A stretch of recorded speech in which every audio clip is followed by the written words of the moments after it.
मार ममता समस्ते देखती यह सहजरे बारी हो जाए। माँ को नहीं अनेक कहानी अनेक कविता। माँ आगरे सब अलिय छोट किंतु बापा देखिले लागे कम कथा कहती बेसी रागती। छोट छोट कथारे गाली बहुत करती आखि लाल करी डरांती। आमे भाबू बापा बहुत रागी तांको भितरे टिकिए भी स्नेह नाही किंतु सत कण जानती दुनिया रे सब खुशी को आपणक पाद तले से ही ढालिबाकू चाहती। से बाहर देखिबाकू नड़िया भली शक्त हेले भितरु बहुत कोमल। सेथिपाई तो आम जीवन रो प्रथम हिरो हेउछंती आम बापा।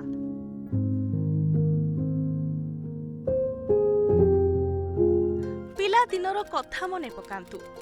पिला बेले हाथ धरी चलिबा से ही से खाइथिले। निजे खरारे सिझंती झाड़ बुहांती किंतु आमको सबुबेले छाई प्रदान करती।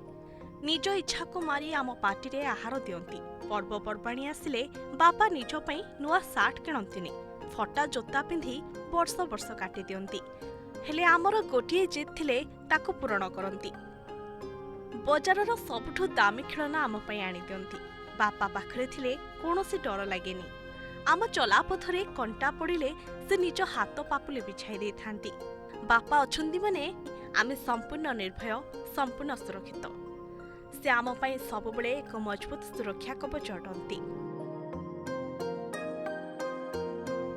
बयस बढ़े आमे मध्य बड़ हेउ किंतु धीरे धीरे आम धारणा बदली थाए। किशोर अवस्था बापांको शासन खराब लागि थाए। रातिरे डेरीरे घर को फेरिले से प्रश्न करती केउठी थिलु बोली पचारती। आमे विरक्ति हेउ आमे भाबू से आम उपरकू हिटलर शासन करुछंती।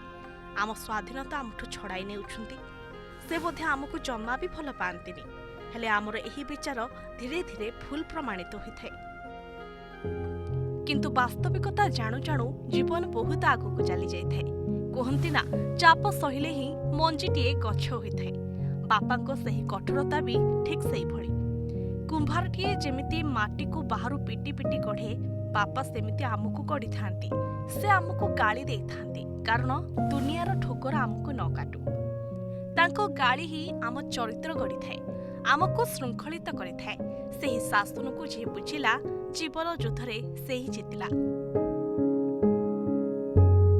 बापांको लुह केबे देखिछंती? प्रायतः एटा टेमिरी फुल भली काहाको देखा जाएनी कारण से लुह को से निज भितर ही चापी रखती। निज दुख काहाको भी कहती नाही। झियो को विदाय देबा बेले भी बाहरे कांदंतीनी हेले एकुटिया थिबा बेले भो भो होई कांदी थांती। से आमको जीवन रो प्रत्येकटी संघर्ष पई शक्ति दे थांती। दिन सारा ऑफिस रे हेउ बा खेतरे खटी खटी से घर को फिर थांती।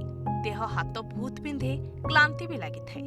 तथापि पिलांको मुह देखिले तांकर सब कष्ट दूर हो जाए। मुहरे हस खेली जाए। आम स्वप्न पूरण करने जाई से केबे ठारू निज स्वप्न देखिबा भी भूली जाइछंती। आजिकालीर जुगरे बापा हुए तो आमर बेस्ट फ्रेंड न होई पारंती। से मन खुली कथा होई न पारंती हेले से ही आम जीवनर सबुठु मजबूत मूलदुआ एक विराट बरगछ भली। निजे खरा सही आमको आजीवन छाई दियंती। जेबे आमे घरु गोड़ काढ़ी वास्तव दुनिया रे पाद देउ सेबे आमको बापांको अभाव अनुभव होइथाय। सेबे जणा पड़े से केते बड़ छता थिले आम मुंड उपरे। जीवन रे आमर प्रतिटी सफलता पछरे केवल तांकरी ही बलिदान लुचि रहिछि।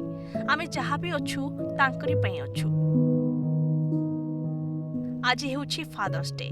एहा केवल एक दिन नुहे एहा एक अनुभव कृतज्ञता जणाइबर मुहूर्त अटे। आज थरे निज बापांको पाखकु जांतु। किछि कहिबा दरकार नाही बास तांकर हाथ को किछि समय पई धरंतु आ कहंतु बापा तमे अछ सेथिपई त मु अछि। आ जदि आज से दूर रे अछंती तेबे तांको फोन करंतु टिके मन खुरी कथा हुंतु।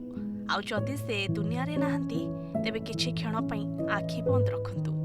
तांको स्मृति को टिके अनुभव करंतु देखिबे से आज भी आपणक पाखरे अछंती। आपणक प्रत्येकटी निष्पत्ति रे सहाय्य करूछंती आ आशीर्वाद मध्य देउछंती।